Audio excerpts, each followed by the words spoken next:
It's a prank! Frank lang po! Akala niyo na masura na talaga ako, no? It's a prank! Hello! I'm back for today's videos. So, ang content ko po ngayon ay storytelling. Magkukwento po ako. I-share ko po sa inyo yung experiences ko before nung bata pa ako. So, iniba ko nga pala ang aking ipit style kasi gusto ko ganyan lang. Okay. So, dahil sa mga araw na ito, ay na-enjoy ko ang panonood ng mga nagda-dumpster diving outside the country. May mga Pilipino at mayroon din mga foreigner na ginagawa nila yun sa bansa nila. Grabe, sobrang na-enjoy ko ang panonood ng dumpster diving. Tapos habang nanonood ako ng mga nagda-dumpster diving online sa YouTube,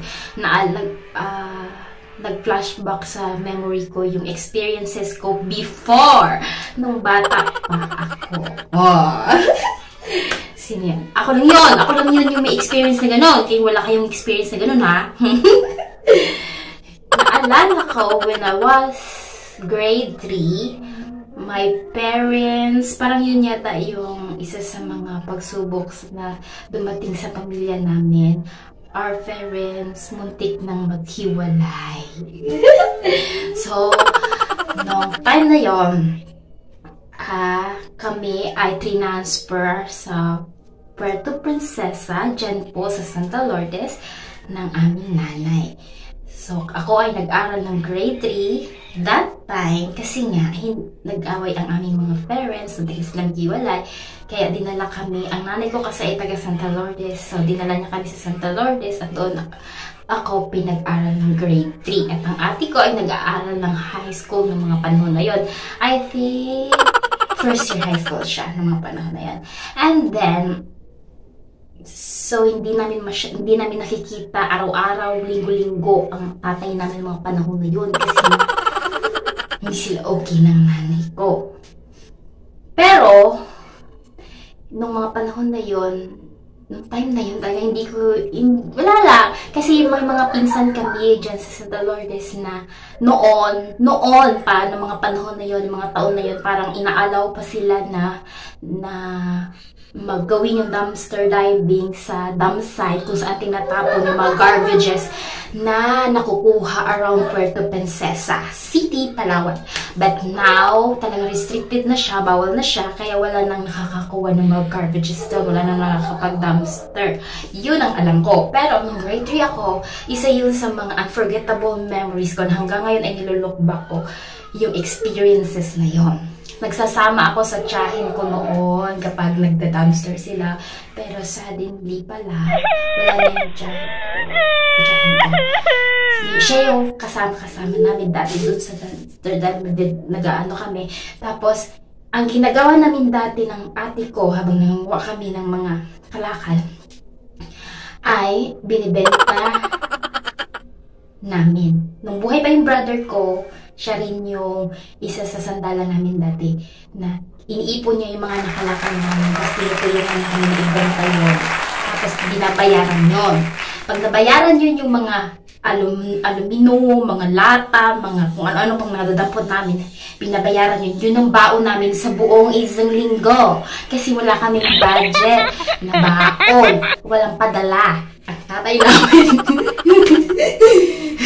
Tapos, dungis dito.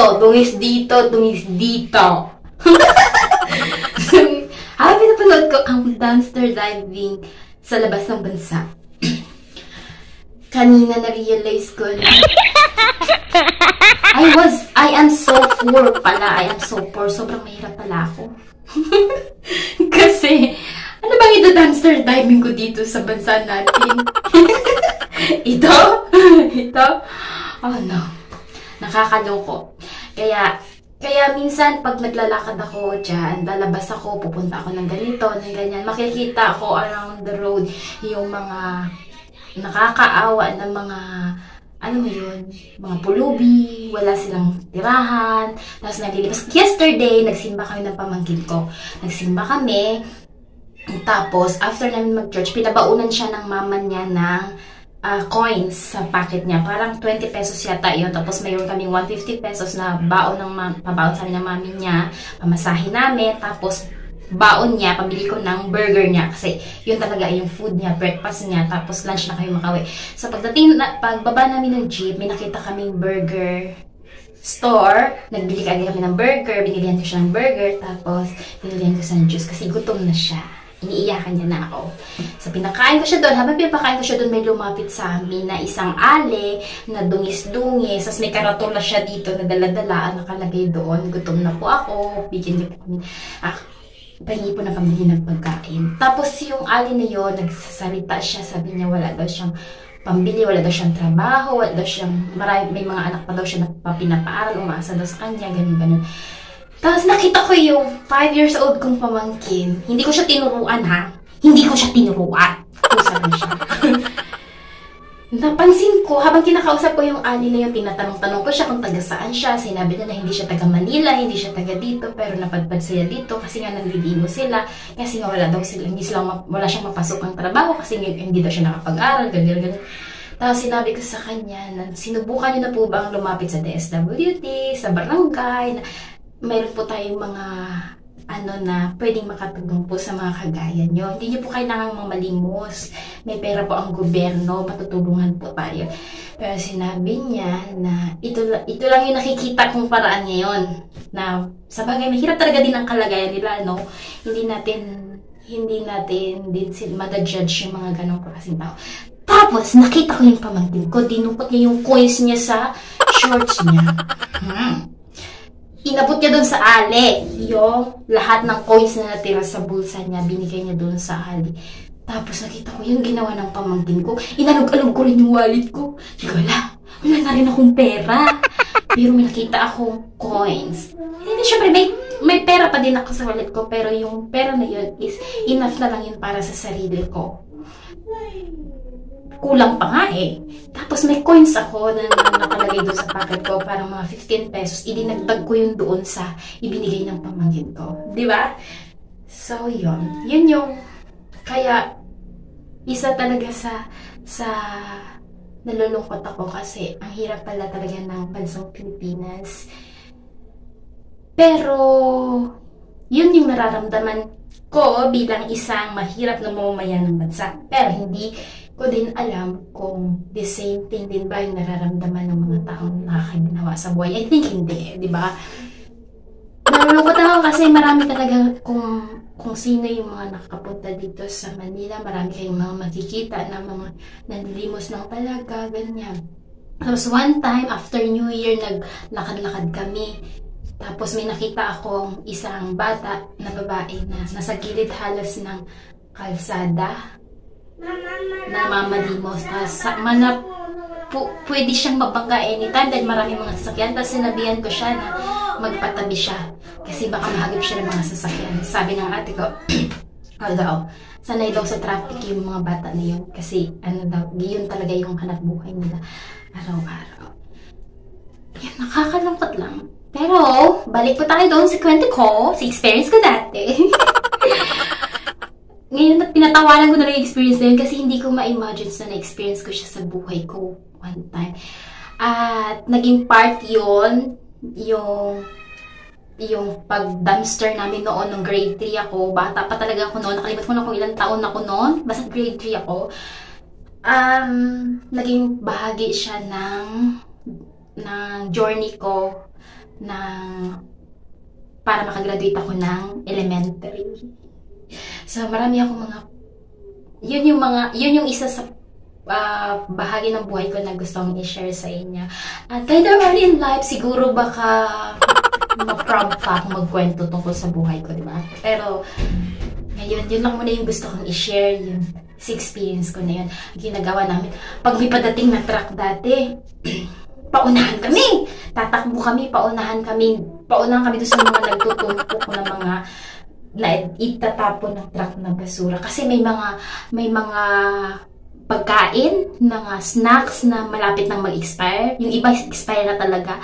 Pinipili lang namin yung mga pagkain na malapit ng ilang days na lang expire na kinakain pa namin yun. Nakaranas po akong kumain ng pagkain na galing sa basura. Kaya yun siguro yung journey ko, yung pinagmulan ko mula bata pa ako hanggang ngayong may edad na ako. Yun siguro yun din yung nag-mold talaga sa pagkatao ko na hindi talaga ako maarte na tao. May mga nagsasabi sa akin na lagyan ko din daw ng konting kaartihan yung sarili ko, pero hindi po talaga ako kasi yung pinagmulan ko ay yun talaga yun. Pero syempre, kung hinugas na lang, kakainin mo ba? Syempre hindi na yun, di ba? Hindi naman ako umaabot sa ganung punto ng buhay na yung tipong hinugas na lang kakainin mo pa. Never naman. Pero ibig sabihin, dumating ako sa ganung buhay na naranasan ko yung ganung buhay. At masaya ako ngayon na naranasan ko yun noon. Dahil I think, kung hindi ko naranasan yun noon yung ganung buhay, ngayong malaki na ako, siguro sobrang arte ko. Hindi ako magkain ng ganito, hindi ako magkain ng ganyan, kasi thank you na lang na naranasan ko yun noon. Kasi ngayon, yung puso ko, punong-puno ito ng pangarap. Tahimik lang ito, pero punong-puno ito ng pangarap at hindi ito mabuka tungkol sa mga pinapangarap ko. Kasi I learned in life na yung mga bagay pala na gusto mong ma-achieve sa buhay, hindi mo dapat dinidiscuss sa mga people na nakapaligid sa'yo. Because, like what Tony Gonzaga said, na people ruin beautiful things. At napatutuhanan ko yun sa aking sarili na totoo talaga na people ruin beautiful things. Kapag maganda yung gusto mong marating sa buhay, ma-achieve, mapalag life man yan, career or whatsoever, people ruin beautiful things. At napatunayan ko na yan sa buhay ko. And I want things happen again to me. Oh. So, kaya sa mga magkakapanood ng video na ito, ha, kung gusto nyo pa ng more chika, more kwento about me, para makilala nyo pa ako ng gusto, ha, keep subscribing, yung bell button pindutin nyo, then, share yung video ko, commenting kayo, kung anong comment nyo, and sa mga gusto mag-share ng biyaya, pwede naman po kayong mag-contact sa akin via Instagram, Messenger, Messenger, or dyan sa bio ko may mga information dyan, or email me para maging party po kayo ng pag-grow ng YouTube channel ko. Thank you for watching this vlog. Bye!